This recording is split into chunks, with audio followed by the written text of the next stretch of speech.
and go ahead and sign up for our monthly newsletter. We do also have the AgriStress helpline, which is now available in 11 states. I am having trouble this morning due to the storm, so I'm not able to show what is going on with all of our slides that I have. But we do have a 24/7 crisis line, and I'll go ahead and share that in the chat afterwards. So we do have 2 speakers, and I did see that Tracey entered the Zoom room. We have her starting out first. So Tracey Keeven is the founder and executive director of Power of Hope Equestrian Center. It's equine therapy, and you guys know many of us are in the agricultural world, and animals do a ton for our mental health. And then our second speaker is Thomas Eisenbarth, and he is the founder of the the founder of Grounded. And our CEO, our director, Natalie, actually heard him speak and recommended that we get him involved with our AgriStress monthly meeting. So I am going to go ahead and stop sharing, and we'll go ahead and let Tracey, if you're ready, you can go ahead and unmute, and we'll let Tracey Keeven start. And she's going to give us a little bit of background on the Power of Hope Equestrian Center, what got her involved, and why she started her own equestrian center. And then we have a really great video of the services that they offer veterans. So Tracey, I'm going to go ahead and let you begin, and you can start anytime. Okay. Hi guys. As Carrie said, it's been a little bit of a journey for us to get this up and going and started. I started volunteering at another center in Washington, Missouri, which is about an hour away from us, and I fell in love with it. I've always been involved with horses, always did competitions, and then I found out that you could help people and be with the horses and do all the things, because I know how much they helped me. So as the journey went on, I got certified through PATH International, which is the main standard for certification in our industry as far as equine assisted therapy. Became a member of the other center's board and told them all along I wanted to do something on our own. Kind of learned from their expertise, watched things developed in the ways that I wanted to do. And eventually we just opened our door and gave it a try. We started out the first year with 15 riders a week. And currently right now we're in our 5th year, and we do anywhere from 60 to 65 riders a week. We're a small town, so there's 2,000 some people in our town. We service our areas around us, so the surrounding counties are also able to come to our center. It's just been the most amazing journey for me personally to be able to share what works for me and meet people where they are and let them develop and see how it works for them. It's just, it's hard to explain sometimes the emotion and the changes that happen in people, and you never know when it's going to happen.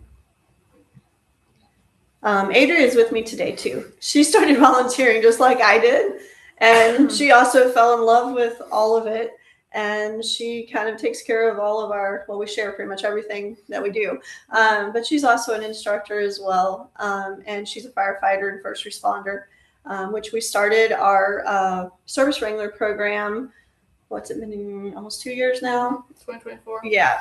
And that's for our veterans and first responders, using the horses to help with the mental health.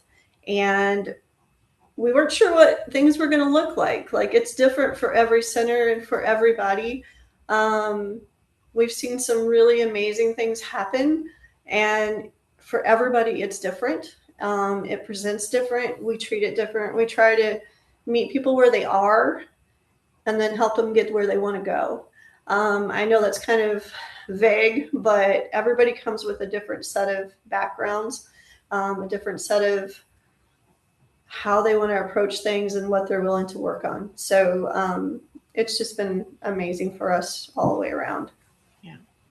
Tracey, you said something in the very beginning, and I've heard you say this many times throughout the years, and it always gets me because I think it is absolutely crucial. You said we meet people where they are.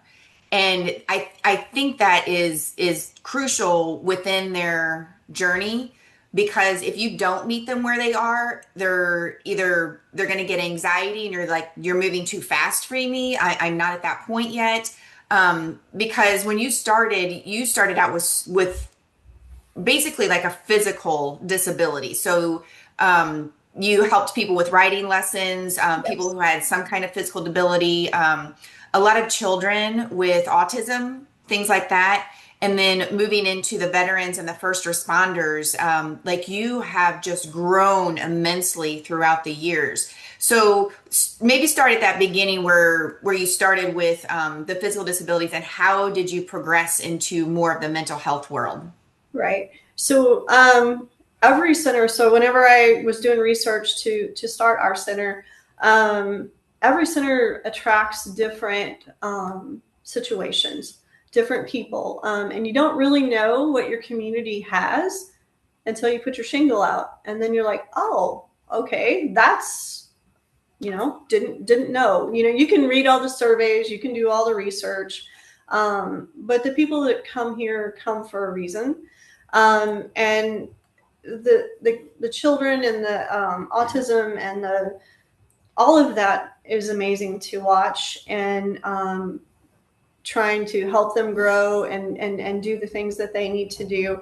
But as we went forward, there was a need for the veterans. I kind of felt like it needed to be a veteran in the program or a first responder in the program to kind of identify and have something in common with them, to give them common ground to start out on. I'm a veteran's wife, still not a veteran, right? Still not a first responder. As we grew, more and more people started coming.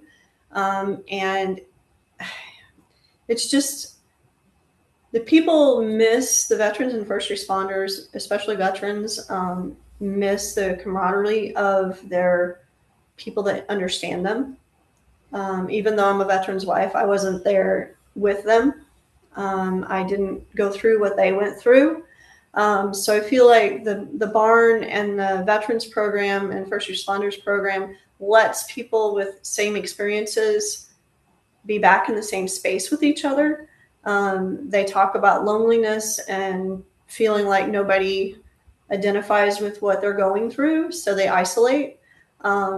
We try to provide a space and a place for them to come and be able to feel a part of something again, to have a purpose again. And what we've seen, it really works. Like, it's not like we sit down and we talk about everything that happened to you. We don't ask those questions. When they get comfortable, they share it with each other, or they might share it with us. But as far as like, poking the bear, we're not here for that. We're just here to give you the opportunity to have a place where you can come, feel safe, be in an environment where other people have had the same experiences that you've had, which also helps in the healing, right? Like, they can share their stuff and feel safe about it and not feel judged, as like a lot of times people feel like they are. I kind of rambled on. I don't know if I answered your question, Yeah. but No, that's great. I know that you have so many stories that are basically testimonies that you can share, but starting with the kids, and I know that there's adults with autism too, so this will transfer over to adults, but can you share quickly the story about the child who fell asleep on the horse? okay. So we had a little guy that he wasn't quite 4. He had been diagnosed with Tourette's. So apparently Tourette's is not necessarily, they don't take them into services as quickly as they do sometimes with the autism diagnosis. Parents were struggling to find help for him. Showed up and we talked, and normally I don't take them until they're 4. But in this case, we talked about it. He was within a few months of his birthday, and we let him start. Parents hadn't slept in almost 4 years because it was just disruptive for his sleep and all of his rhythms. Nonverbal, wouldn't look you in the eye, all the things, right? He came and rode for almost a year. We worked on all of the things. He wouldn't touch the horse, so he had sensory issues as well. So there was one day after, I don't know, 8 or 9 months into the program, he turned around backwards on our pad that we were using, and he started touching the back of the horse's rump. And I'm like, oh. And then he laid down he's laying backwards, facing the back part of the horse, and he started putting his fingers through the hair. And I'm like, okay. And he seemed really relaxed. So the next week I was like, how can I make that better? So we got a smaller pad, so he had more room and ability to touch and feel the horse. And we did 2 sessions like that. The second session, he got to putting his hands down in the horse's flanks and rubbing gently. And he literally put himself to sleep while he was riding. So his little body relaxed so much with the movement, the sensory of the feel of the horse's hair. Literally, there wasn't a dry eye in the barn because the parents were both there watching, and they're crying because this child hasn't slept in 4 years, right? So, he's still coming, and he's verbal now. He came yesterday. He's riding, not independently, but he's riding very well, following directions, answering questions, knows his colors, knows his shapes. Like he's come so far. So for us, that's a huge success, right? Like Absolutely. Continue on and continue to get better and better. Yeah. Just giving them that space to kind of work it out themselves without people pushing at them, I think is what you offer a lot. And before we get to like the veterans and the first responders, I also want to hit on you offer a women's group now, which we talked about this last year. And it's a women's group is sometimes very hard to get women to come to when they're alone because one, they don't want to go somewhere alone. They don't really know what they're doing when they come to you. Like it's very new.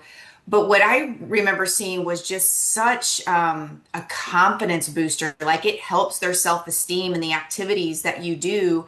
And then the women who are struggling with things at home or at work or wherever really kind of get a sense of focus. So talk just a little bit about your women's program. Yeah. So there again, women tend to isolate sometimes because we get so busy doing all the things, right? And we don't take time for us. It's just a hard thing because you're the one that does all the stuff. And to take just a little bit of time to come, relax, laugh, enjoy, learn something new, find new friends, or bring a friend and then both of you find new friends. It's just a place for that. Like I think our world is so fast and move, do, that we don't take time to breathe and just enjoy. We in one of our ladies groups, we had, they were learning how to do equine massage. I had a lady that was doing equine massage with her horse, and lo and behold, the horse laid down because it was so relaxed, and she's like almost in tears holding the horse's head because the horse is laying down relaxed. So that's kind of what we want to bring, is just that atmosphere of it's okay to take a big deep breath. It's okay to do something for yourself. And it's honestly needed, because if you pour from an empty cup, you got nothing, right? Help refill the cup a little bit. Yeah. Yeah. So you guys, Tracey is a friend of mine, and she's about 25 minutes away from me. And I've watched her from the beginning of this, this project, this passion that she's had. And it's amazing to me. What I feel like is a lot of people are coming thinking they're going to get or do one thing, and they come out like this whole new person because they're like, oh, I had no idea what was actually going to come from this experience. And I think it surprises a lot of other people too, because the testimonies that I've seen from the women on there are just like they were astounded at what they came home with. Yeah. It's hard to explain. Like, It is, yeah. When you get there, you tell them what's get going to that happen. feeling. Like, I don't know. Like I said, when we meet you where you are, you don't know where you're going to go to or where you've been. So it's always an interesting thing. Yeah, I love that. So a lot of our group is definitely big with veterans because when vets come out, they don't know what to do with themselves, and but they need something physical to do with their hands. So they a lot of them come within agriculture, a lot of them out west, are in the ranching world. So let's move to your veterans program, but also I love that you included first responders in that. That is something new for us. Right. So yeah, veterans are just a little bit different mentality somewhat than our first responders, but they're all doing very high stress, very trauma driven jobs. The veterans seem to really enjoy the group atmosphere again. Like I said earlier, they kind of miss that being a team. The first responders, and you can speak for them as far as like what they actually come for and what they end up actually getting. It's sometimes, like you said, different. Yeah, I mean, I feel like a lot of the first responders always they keep a lot of, I can't speak for the military side, but the first responders keep a lot of their stress and their struggles of what they see day to day on the calls they run and stuff. They keep it to themselves a lot, and they think if they talk about it, that's not okay, and I don't want people to know that this call bothered me. And it's just a lot of keeping emotions to themselves. And I feel like when they come out here, they meet other people that have dealt with the same things, and they're like, oh, I'm not the only one that feels this way, or this call didn't bother me, it bothered this person too, or that type of stress, affects a lot of people. And so they kind of, like she said, get that place in the space to kind of just feel comfortable when you're ready to talk about certain things, or, I don't know, it helps build friendships and just give them that place to breathe. A lot of the people, especially that I'm around, don't really ever breathe. They're just kind of always in hyper focused, hyper vigilant mode. They come out here and they're like, it's so quiet and it's so peaceful. And it's and we don't. So do they ever struggle with that in the beginning? Oh yeah. And the program is a week long, right? Well, the actual program, the service wrangler program that we do, is free for 6 weeks. So they get to come one time a week. If we have, like right now, we have 6 in the program. Mm-hmm. They're coming one time a week. They usually get an hour to 2 hours of time. They get to do everything from the ground up. They groom, they tack. We try to teach them as much as they want. Some of them come and they're completely just okay with grooming and standing there and breathing. And you know what? That's okay. You don't have to ride. You don't have to rope. You don't have to do the things. They're there if you want to. So there's not we have a plan, but the plan can modify for each person that comes through. I think they like to watch each other's growth and support each other and cheer each other on. So right now, like I said, we're doing this 6-week program where they get to come for free. They get to get a good overall view of what we do in the program. We're currently working on hopefully maybe sponsorship in the future to be able to make that longer. It's a good time frame for them. Like they get to time to come in, see what we do, see if it works for them. And then after the 6 weeks, if they want to stay and move into our other drover program, they can do that too. But it's currently, we have to charge for it.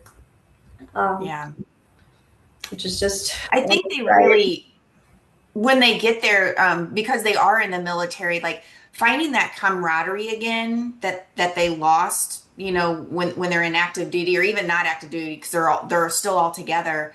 But then also because they are with other vets and first responders, they know every single person that there understands what's happening, like what's going on with them. I think that's a big moment for everybody. Huge piece.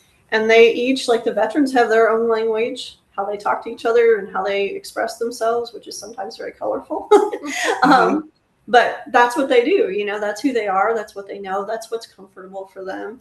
And the veterans or the first responders, they also have their own network of how they interact with each other. So yeah, it's a huge piece of the puzzle, to know you're not alone. You know, Yeah.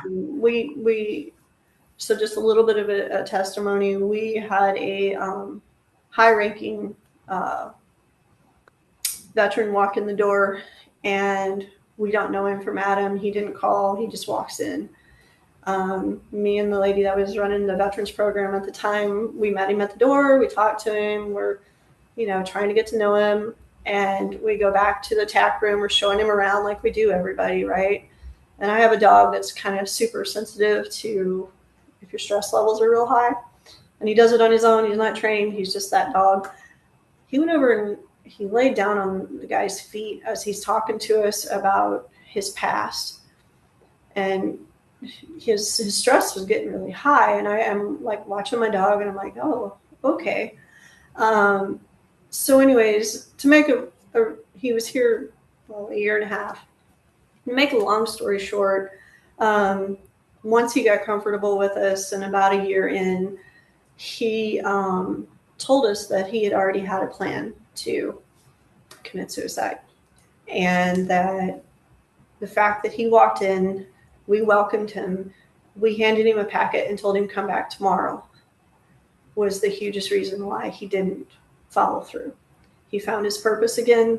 He was huge in our program. Like he got us a lot of sponsorships by going out and talking to other people. So you don't know when they walk in the door where they're at. We had no clue. He was very good at hiding all of his stuff, right? So, you know, if we can do one and help somebody, that's important. Yeah. But, yeah, it's amazing. Because I know you, I know your guys' passion with everything, but just them walking in and feeling safe and somebody's going to listen. I think, like we say that all the time, because all of us are within suicide prevention, that is the biggest thing, is be willing to listen and hear them. And that's it. And sometimes really, that's all. Yeah. And really hear them. Like, yeah, I'm not listening to you to respond to you. Like, I'm not listening to you to have something to say to you, because what do you say? Right. I'm listening to listen to what you have to say. So, and I feel like Adria is really good at that too. Like we have clients that they pay to come, and sometimes all they want to do is talk and brush the horse. That's okay. That's their time. Like, that's completely okay. So I have a beautiful video that I would like to share to end their session, and then we'll go for Q&A. It is, it's of their veterans program, and it is absolutely, I just love it. It's beautiful. So let me share here.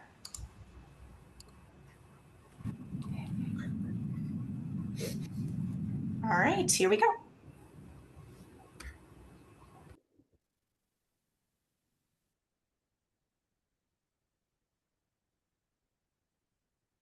Uh-oh.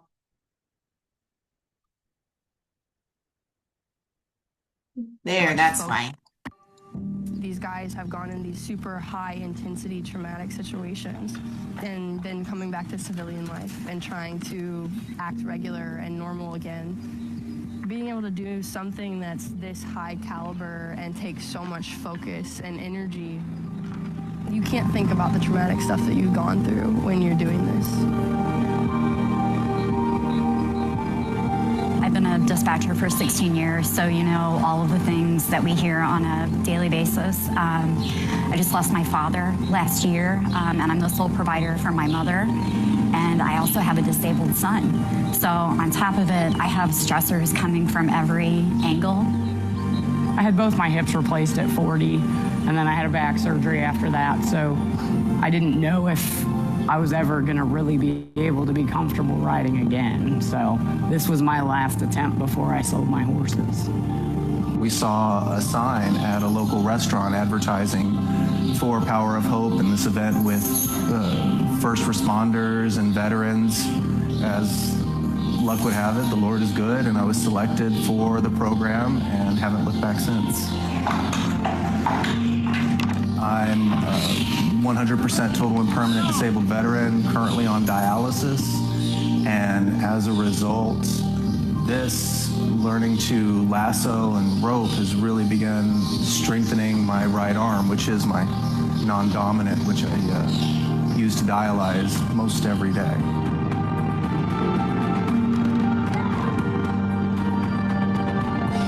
I really didn't expect to get to know Tracey so much and get to know the other participants as much, but I have, and that surprised me. I thought it was just going to be about bonding with the horses, but it's been about bonding with the people too and building that trust and communication with them. I've had some experience with some traditional therapy, but this has just been in a whole separate realm for me. It's something that I feel as soon as I get here. I know that my family has said when I come home, I just look like a different person. And I think that's phenomenal. So I've not only noticed it in myself, but the people that I care for, the people that I work with, they've all noticed it as well. With this program, I've kind of, I'm trying to figure out how to word it. I guess I feel more like I did before my first deployment in 2003 than I have ever, well, since before.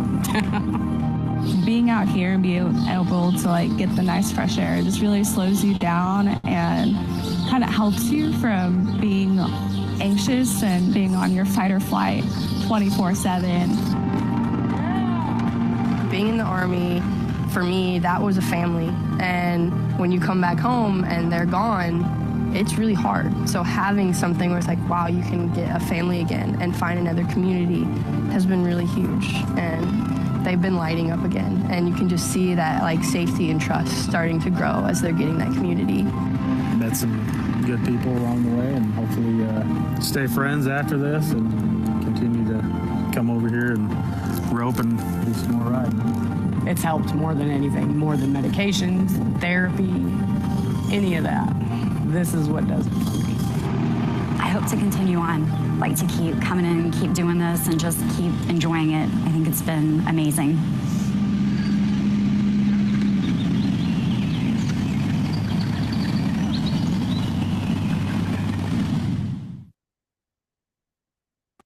These guys have. Oh, Ross, when you make out the card. All right. Let me get back to myself here. I think that's a, how better can you say that? It's beautiful. All right. We're going to go ahead and open it up. Does anybody have any questions for the ladies this morning?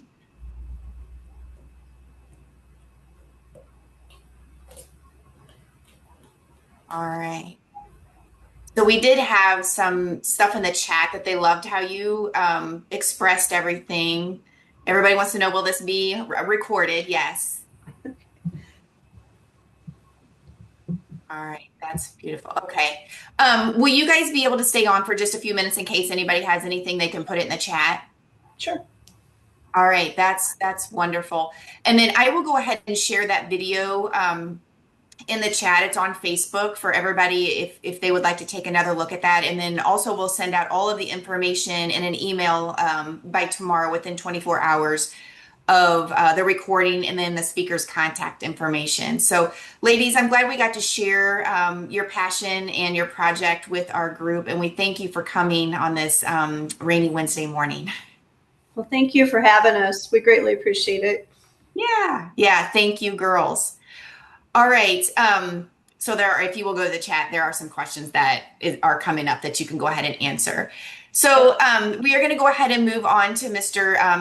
Thomas Eisenbarth. So Natalie found, or actually listened to Thomas at, I think maybe a conference or a convention or something. And then said, hey, we need to have him on the AgriStress meeting. So he has got a project called Grounded that we're going to go ahead and allow him to go ahead and share. So Thomas, when you're ready, you go ahead and take it away. Yep, absolutely. Good to be here. Is my, let's see, video and mic's working? Technology's good? Yes, looks good. Okay. So, yep, Thomas Eisenbarth. I'm up here in Northeast Kansas, and I've got just a quick few slides, just kind of highlighting some of the stuff that I've been working on and just a little backstory, kind of how I've ended up in this space. And then, like you were saying, we'll kind of open it up for Q&A, and hopefully it'll be more conversational than me just talking. That's usually where most of the knowledge and the good stuff happens is in conversation. So we'll kind of go from there. So I'm going to share my screen quick and we'll get to going.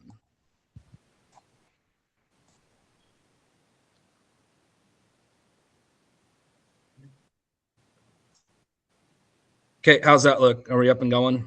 Yep, that looks great. Great. Sounds good. So obviously, the founder of Grounded, it's a grassroots business and organization that kind of formed from obviously the ground up with some deeply lived experience. So I'll kind of, like I said, I'll kind of talk about some backstory, how I've ended up in this space, and we'll go from there. So before, I always preface with this because I'm a farmer and a rancher, just living rural life. But I work before the cliff edge. I mean, I'm not a doctor, I'm not a therapist, I'm not a counselor, but everything that I do is working upstream. So when someone gets to that cliff edge, and we'll kind of call that crisis, that is the work of a doctor, of a therapist, of somebody with some letters behind their name, and that is not me. But with growing up in rural life and just lived experience, I've found that if we can work upstream and deal with some things and just some everyday stress and how we handle that, before we get to that cliff edge, we can literally save lives. So that's kind of where I've ended up. Just being in the trenches daily, whether that's just farming, ranching, rural life, I've found a lot of power in some of those stories, and I'm just a natural storyteller. It's who I am. But just having those conversations and having that experience of being in the trenches daily, it's proved powerful, and I've kind of accidentally figured that out. But like I said, we'll talk about my story and just some really practical things that I've been working on, some really simple frameworks that they can be implemented immediately, boots on the ground. And then for better or for worse, I work in analogies and metaphors. It's just how my brain works, and just being a natural storyteller, just analogies and metaphors it's where it's at. So we'll talk about some of that stuff. And then just a couple quick highlights. It's been kind of a fun run here lately. I was featured Kansas profile with the Huck Boyd National Institute of Rural Development with Ron Wilson. Ended up there. He was a cool guy. That was truly an experience of a lifetime meeting with Ron. And then this last fall, I was awarded the Kansas Farm Bureau Rural Minds Matter Young Advocate of the Year. So I didn't need the accolade. That wasn't what it was about, but it was a platform to get my story out there and hopefully make some change. And like I said, literally save lives. So that's kind of preface our conversation today. Just to kind of start with my story and kind of how I've ended up in this space. There on the left, that was my Uncle Eric. Growing up in Northeast Kansas, I grew up on the family farm there, cow-calf operation. But coming out of the 80s, I mean, everybody felt it. If you were alive during the 80s trying to farm, I mean, you'll obviously never forget those times. But my uncle, he suffered silently and got to a point that no one should get to, and made a permanent decision in 1997. And having that as part of my childhood, just all the questions kind of formed some things. And in a tight-knit, fairly religious area, we moved on. We worked hard and just kind of kept on moving. And then fast forward to 2021, there on the right, I'm the oldest of three.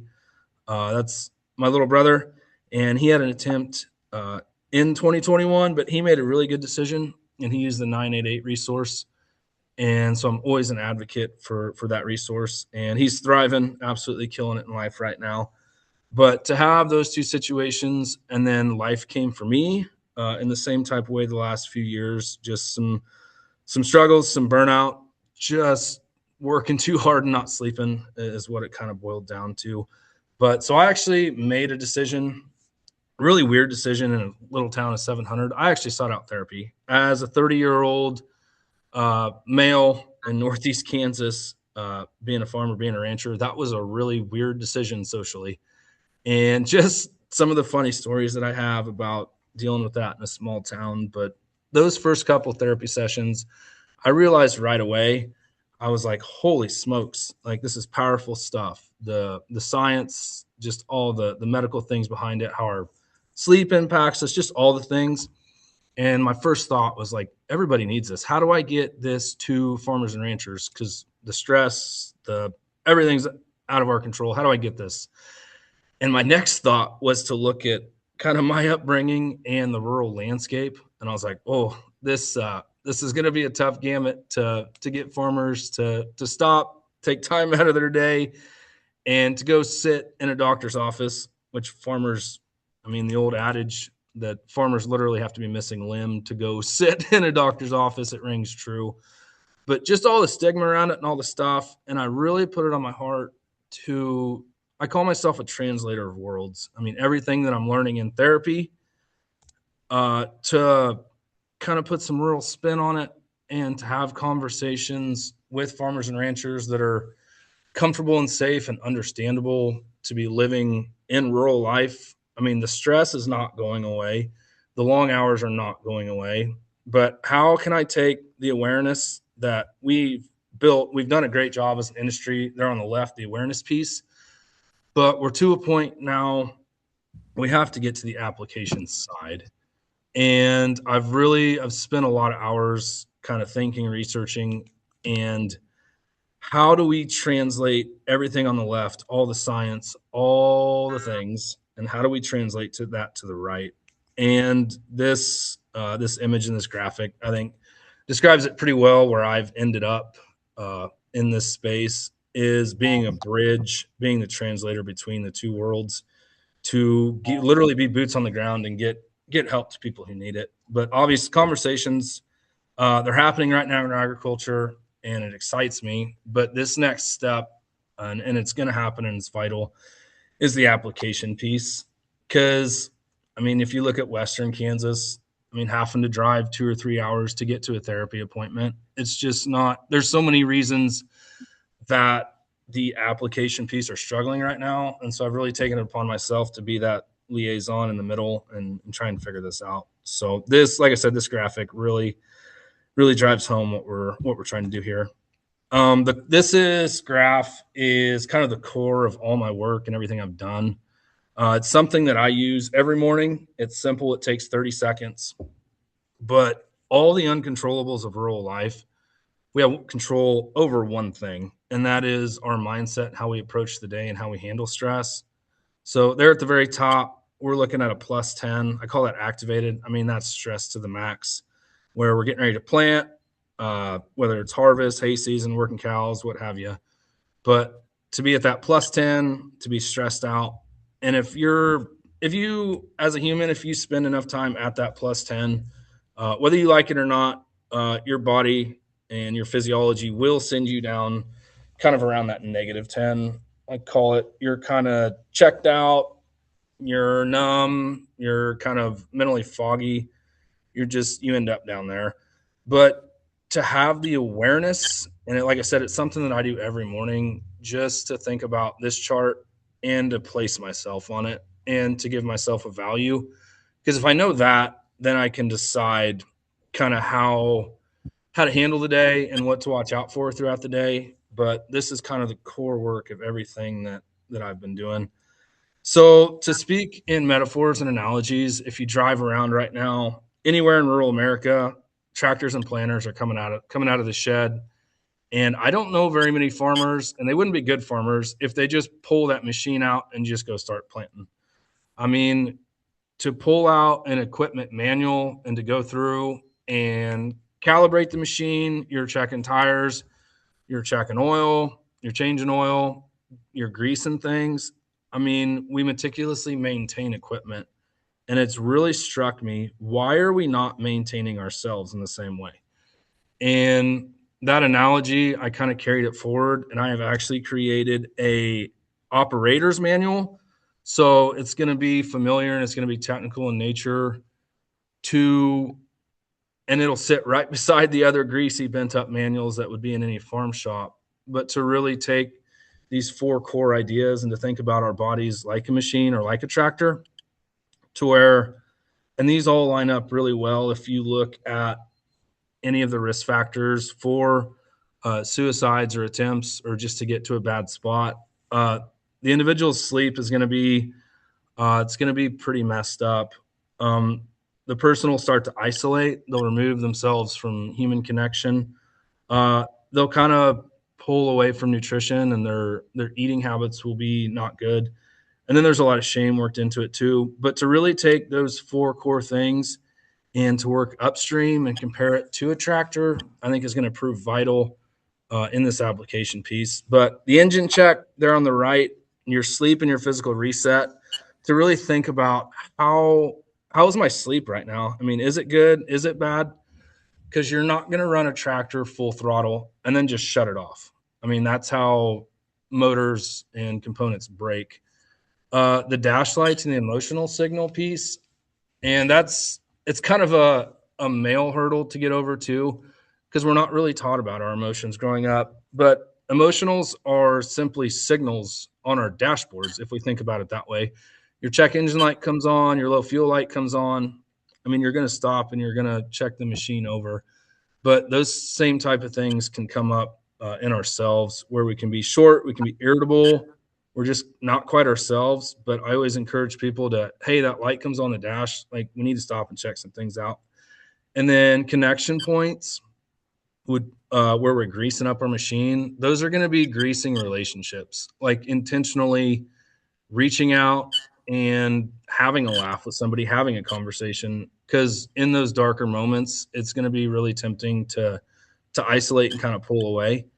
And then the cooling system, like the exhaust system on a vehicle or on a tractor, how are we releasing all this pressure and all this stress that we're building up daily? I mean, because if your exhaust is plugged or if your cooling system isn't working, you're going to have some major engine failure.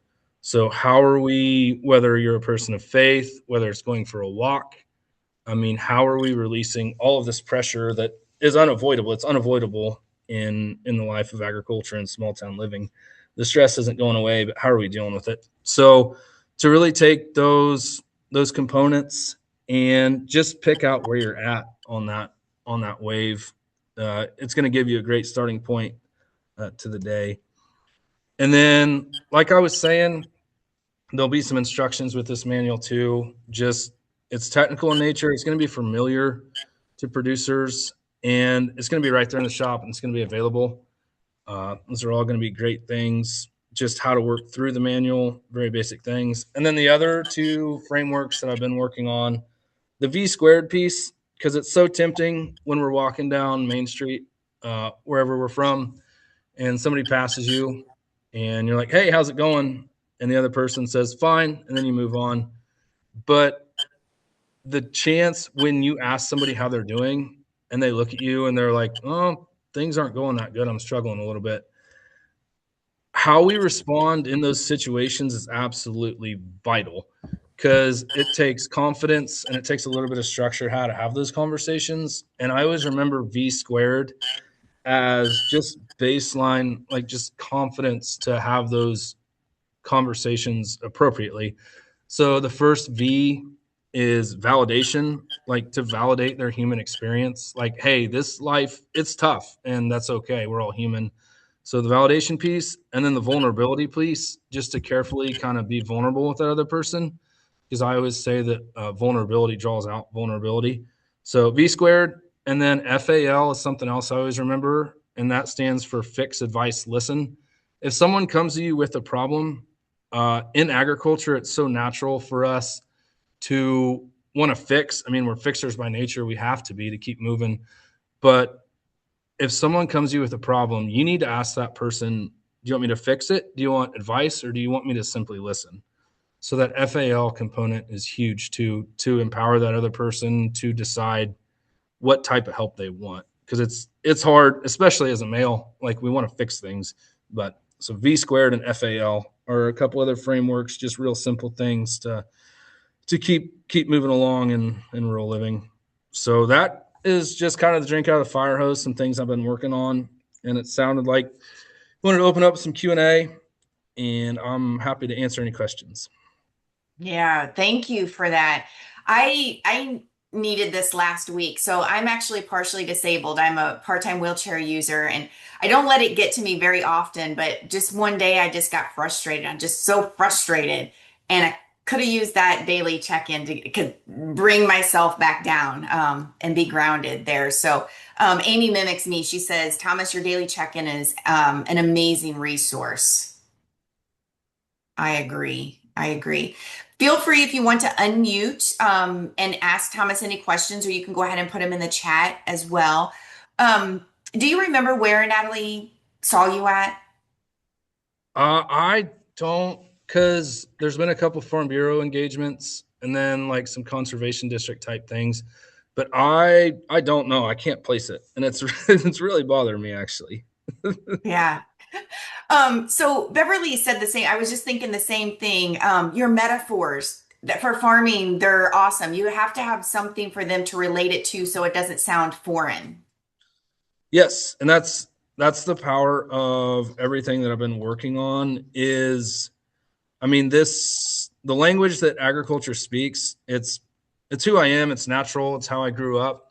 But to take everything that I've learned on my journey and just translate it and make it rural is proven vital, because once you can give feelings and emotions, once you can actually give them language and help people communicate back and forth, I mean, that's where the real power and the real change lies. And a lot of this work, it's been showing up in speaking engagements, it's been webinars and workshops, and then it's been some consulting work too with different organizations that, because all the organizations I talk to, they're like, yeah, like, we want to step forward and we want to approach these ideas, but we don't know how to. How do we make it appropriate for farmers? So there's been a little bit of consulting work there too, to take their desire to help and translate it all and get it literally boots on the ground to farmers and ranchers. Yeah, I love what you said.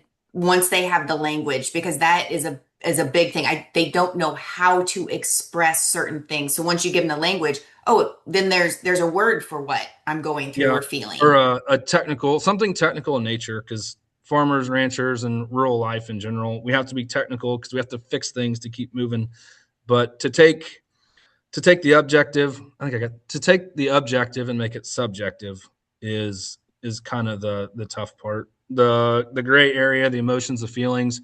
How can we make that something that is black and white to farmers to be able to understand? Yes, yes. So we are asking in the chat here, the resources that you use, are they available to the public? They are, and they've been coupled with some programming and some workshops is how I've been distributing them. And to have, because I'm a teacher by trade too, so I have pretty vast experience in curriculum development. So I've kind of approached it that way, to view this as curriculum and then get it to where agriculture naturally congregates anyway. And it's been, like I said, it's been showing up in a lot of webinar or workshops, sorry, hands-on type things. Okay. And Thomas, where are those materials available? They will be provided with workshops is where they are right now. But if you reach out to me, I provided the QR code to my Facebook. Get in contact with me, and I'll get people some copies and get some things going too. Okay. Thomas, would you care to email those to me and we can send it out with our recording of today's meeting? Yep, I'll get you that one pager that kind of explains it, and we'll kind of go from there. Okay. So Amy says here, how do you Okay, so the only place that you're distributing them now, because she's like, I know getting a farmer to pick up something like this for free would be a challenge. So you're only getting them to farmers if they attend something that you're speaking at right now. Is that correct? Yep, through some workshops. Because to just turn a thing like this loose with no kind of hands-on and no background knowledge and approach, I don't know that the producer would get the full goodie, if you will, without some workshop and some multi-touch point things. So I want to make sure something that's powerful, I want to make sure that there's some back end support with it too. Yeah, yeah. I'm sorry if I missed it, but do you travel for these workshops or are they only webinars? How Nope, does that work? I've been hitting the road, so I'm booking for going into fall of 2026 in the winter. So absolutely, I'm hitting the road. I'm on the circuit. Okay, cool. Thank you. That's awesome. So Rachel asked, how do you break down the stigma around farmers asking for help? I would just use the analogy and the metaphor that I laid out. I mean, if your tractor breaks down, you're not going to keep running it into the ground more. I mean, you're going to stop and you're going to service the machine and you're going to do some maintenance on it. And the more I think about it, I can't figure out why we're not treating ourselves the same way, because I mean, as a male too, there's a lot of pressure to keep the operation going. I mean, 4 or 5 generations legacy. I mean, all the pressure and all the things. But the only way that you're going to be able to keep moving, especially through these volatile times. I mean, the markets just aren't quite there.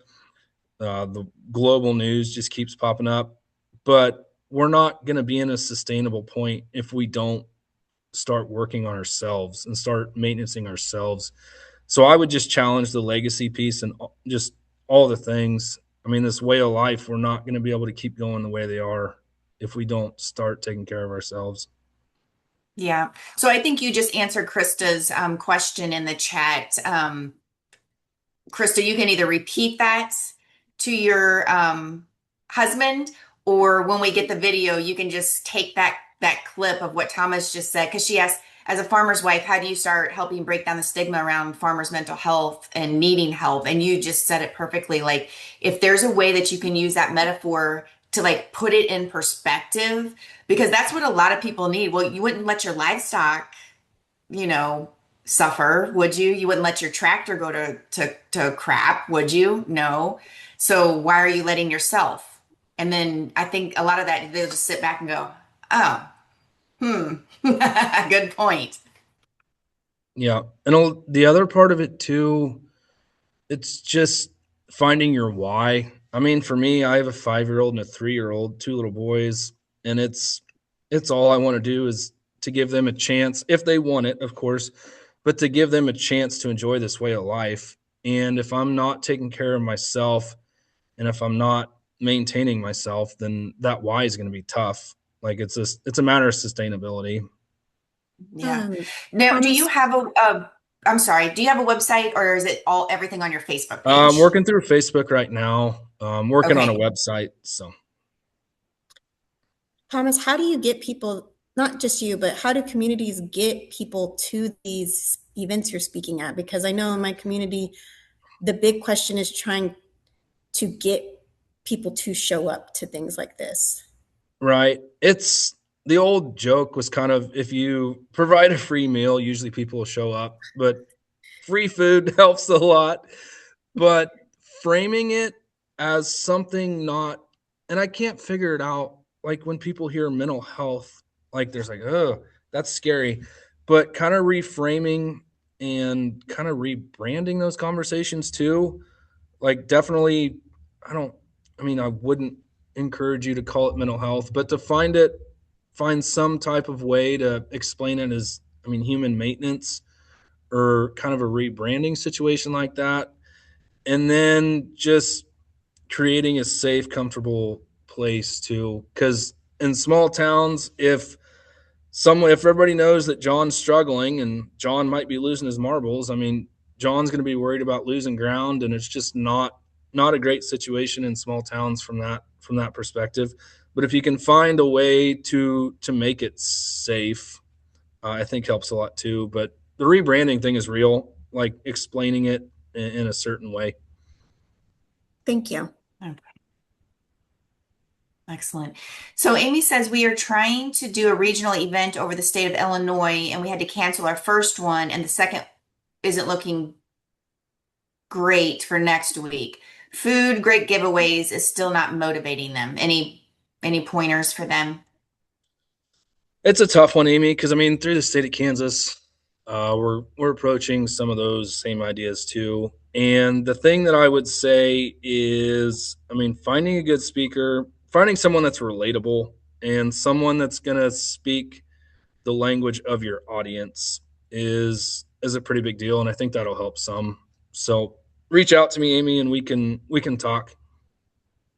Okay, and I'm putting the Facebook page right here in the chat right now.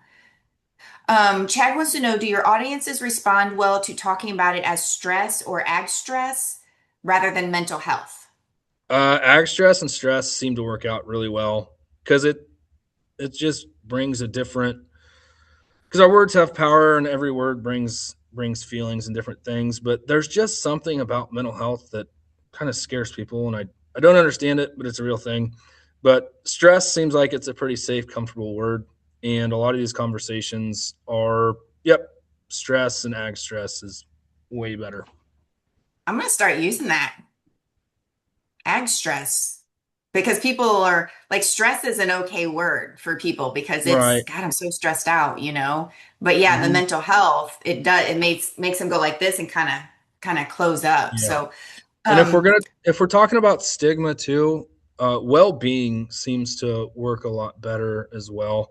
Because if I break my arm or if I have the flu, I mean, those are all physical well-being things, and these conversations are no different because the stress has significant physical implications. So to kind of talk about it as well-being seems to work well.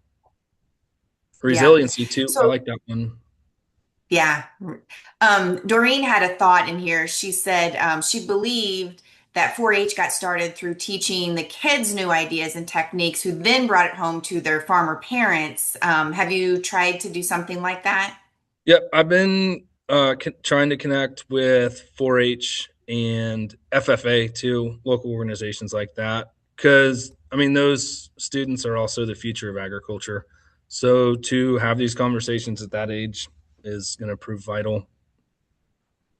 Yeah, that's awesome. So maybe we can have you put your email in the chat because we have some questions and people want to get a hold of you, because one of them said they're having a hard time finding where your speaking engagements at are on the Facebook page right now. Yeah, you've got lots of, yeah. Let's go ahead. Let's have you do that. Put your email in there, and then I'll send it as well through our email. I'm comfortable enough. I'm just going to go ahead and put my cell phone number in here too. This will be good. So Okay. Brave man. I mean, whether it's business or professional, or if there's anybody in this situation that's struggling and you just need someone to text or someone to talk to, text me. I mean, we're all in this together. I mean that. That's awesome. Thank you. That's awesome. All right. So one more question. Rachel says, do you notice a difference in attendance or even openness with farmers during certain times of year? Yep. Late fall and winter and early spring are, even then it's going to be tough, but those are the times when you're going to get farmers away. I call it the cow path, where farmers naturally, I mean, they follow routine and rigidity in their daily lives. And I've had a lot of success following farmers to where they're naturally going to end up anyway, whether it's farmer appreciation suppers, crop suppers, bank suppers. I mean, those winter type meetings are where you're going to get farmers, because otherwise, like, we're rolling into this time of year and agriculture in general, it's going to be November before there's another proverbial deep breath and a pause, because it just, once it gets nice out, it's tough to get them to sit down. Yeah. All right, we are at the top of the hour. So, everyone, we'll go ahead and get you the information for Power of Hope and then Thomas's project, Grounded. I think both are excellent programs. And we thank both of you guys for being on and sharing with our audience today. We had a really, really good live audience. And then we'll send out the recording, usually within 24 hours. And as always, feel free to go ahead and share that with anybody that you think it would help, be interested. Maybe there's a place that needs a project like that in your state, but we'll get that to you. And then, gosh, guys, we'll see you in May. All right. Talk to you later. Thank you. Thanks, Carrie.